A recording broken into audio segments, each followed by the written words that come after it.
This really is the beginning of a new era, and I think beginning is an important part of that sentence. This is the first time I think that, in a long time that Bungie has stood kind of on its own.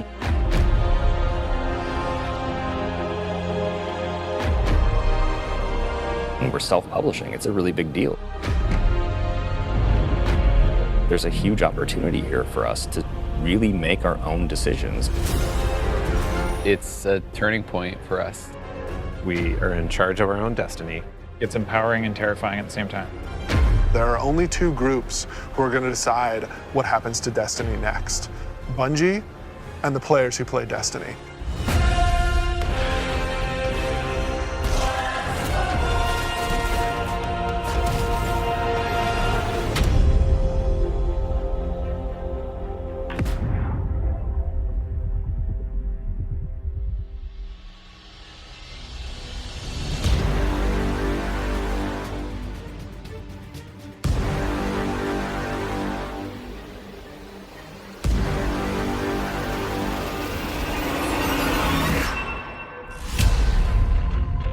So at its core, Shadowkeep is about returning to the moon.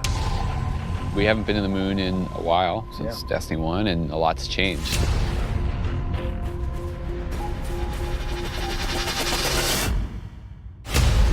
When you go back, it isn't exactly what you thought it was. There's like huge cracks ripped into it. There's a weird scarlet fortress. And so the context of the moon has been updated entirely. This isn't just about the hive anymore. It's about something else, something terrifying.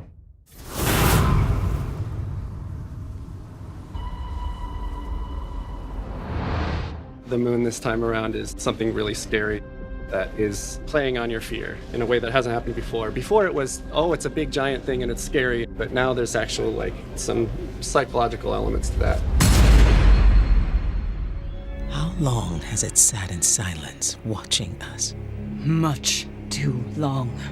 Having Eris Morn come back instantly signals to players the tone shift and change. There's an undertone of threatening and psychological horror. You're all insufferable! We want to tap into what makes Guardians afraid. What are their worst fears? Shadowkeep refers to the things that Eris unleashed on the solar system. Nightmares are manifestations of a Guardian's past. What if the villains that you thought were well into the ground actually weren't, and they were being resurrected by the darkness? Eris is trying to figure out how she unleashed this kind of madness, and so she needs your help.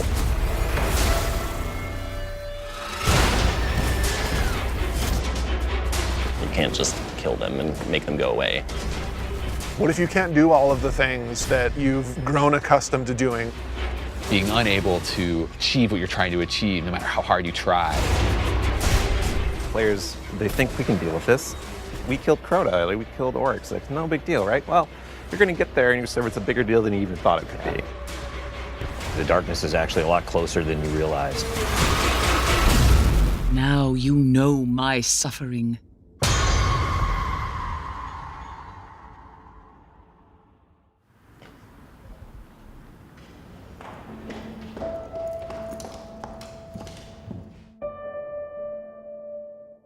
It's been a year, basically, of just a constant two-way dialogue with all of our passionate players. Under it or on the sides of it more? The number of green... That's really informed what it is that players want out of the Destiny game and how we're evolving, not just the story of the world, but what happens to you as a Guardian. The thing that was supposed to blow you back or whatever, it's related to acceleration. A bunch of the work that we're doing is about adding depth to the character sheet. The teams are thinking about how do we want to evolve armor, get more stats into the game, get more player customization. How can we get the depth of pursuit for how you want to play with this awesome character you've been building now for, some of us 5 years. And completely new ways of deepening the character RPG that we all know and love and want to be better.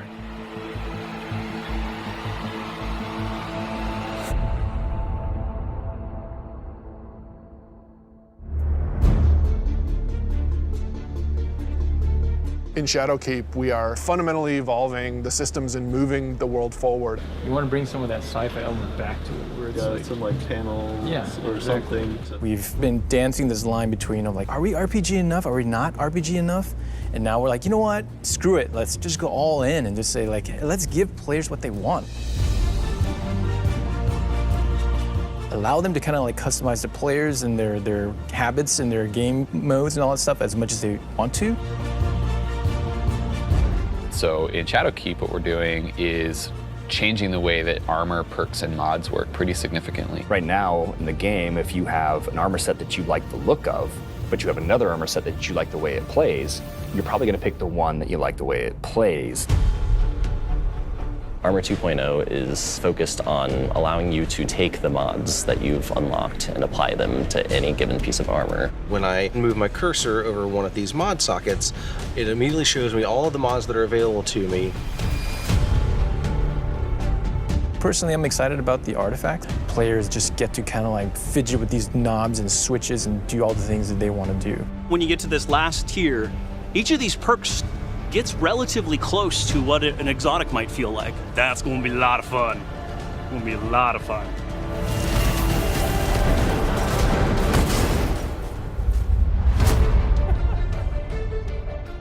Finishing moves are a new thing for Shadowkeep. What's your favorite? I mean, there's some crazy ones. For the hunter, this awesome flourish where he actually does like spin in front of him, has two knives, and then just hits. I was like, what the heck? Like, what game is this?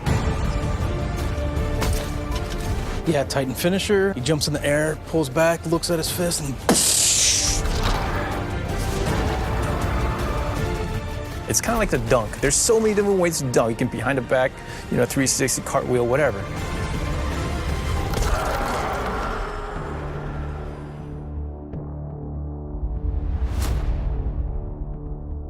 We're in the playtest lab every day, trying to figure out what's good for the game, what do people want, what have they been asking for, trying new ideas. So I want to try, I added radar hiding. Let me know how it feels to get shot by the heavy bow.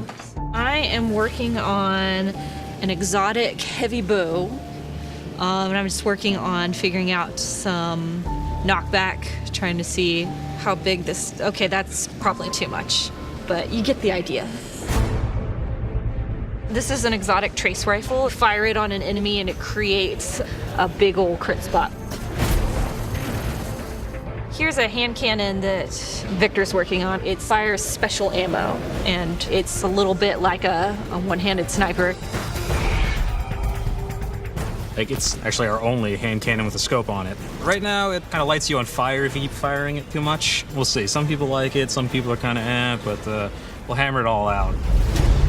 All right, it's time. It's about to get loud in here. 1v1. 1v1 on the board. Oh! One of the things we really want to focus on, especially with Season 8 and the start of Shadowkeep, is a renewed focus on PvP.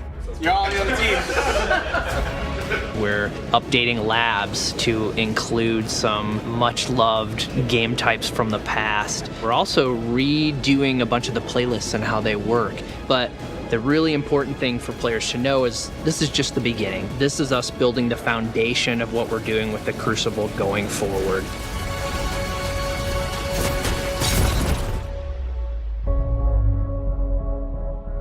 Previously, you would have a 20, 40, 60-hour climb before you could do what's considered in-game content.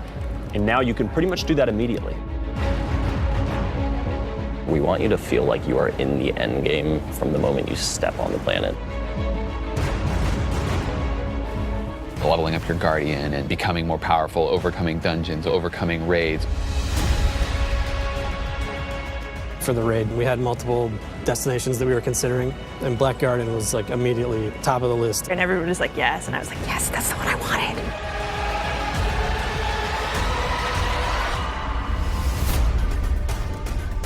With Forsaken, we've started finding more ways for players to customize and personalize their character and differentiate themselves. Shadowkeep's going to push even further in that direction. The word, which is really guiding us in a bunch of ways, is depth. It's about experiential depth. When we look at how we're thinking about the next 3-5 years, it's really important to us. It's cool to have a game that you can invest in with your friends, tweak your monster killing machine and make it 2% better every weekend, doing different things and figuring out how to craft this perfect build that you feel like is your own. Like, that is cool. There's nothing nerdy about it. We're like happy to own that. We're gonna stand on that corner.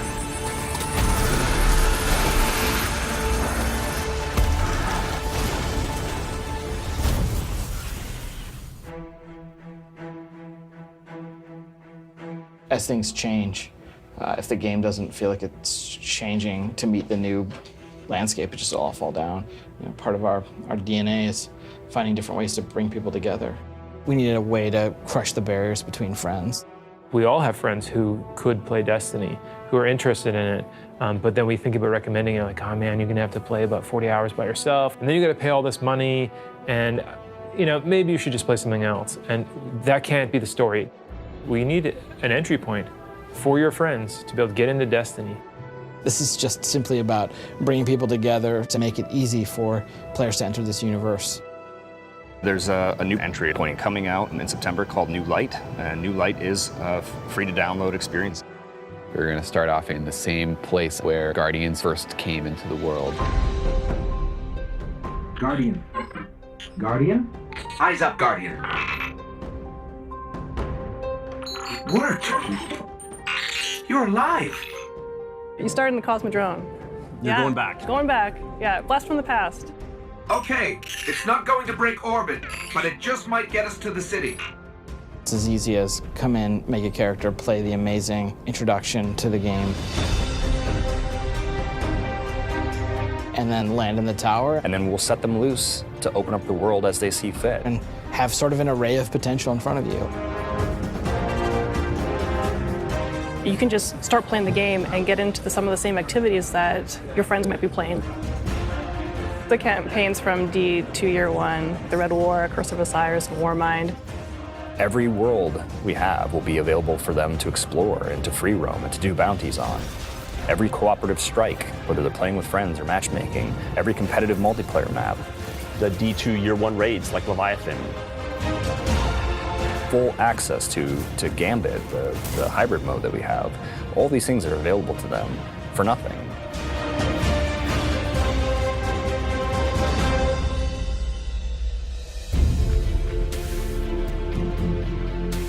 We've always said that Destiny is best when you play it with your friends, and we're trying to make it easier. So if your friends who are playing Destiny are on different platforms, we're adding cross-save so that you can move between the different platforms and play wherever your friends are. Like if I'm playing and I want to move over to my PC, I should have my character go with me. We want Destiny to meet you wherever you want to play, so that's incredibly important for us. We wanted cross-save before we shipped Destiny 2, right? Like a bunch of it was built. We just couldn't get there for capital R reasons. And many of those reasons have disappeared. So we are headed full steam ahead on that. And we got to figure out how we're going to get there and how we're going to give the players what they want.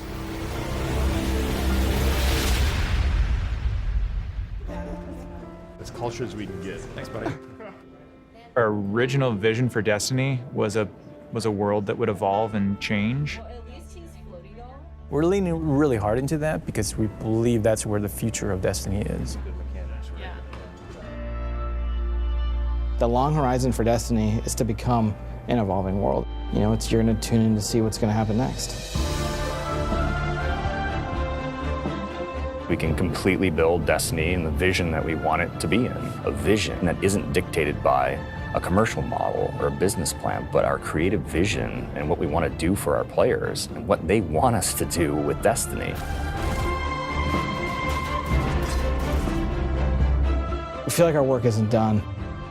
We have a series of missions that we need to finish before I think we have Destiny in the place that it needs to be, and we're back to, I guess, finish the fight, so to speak.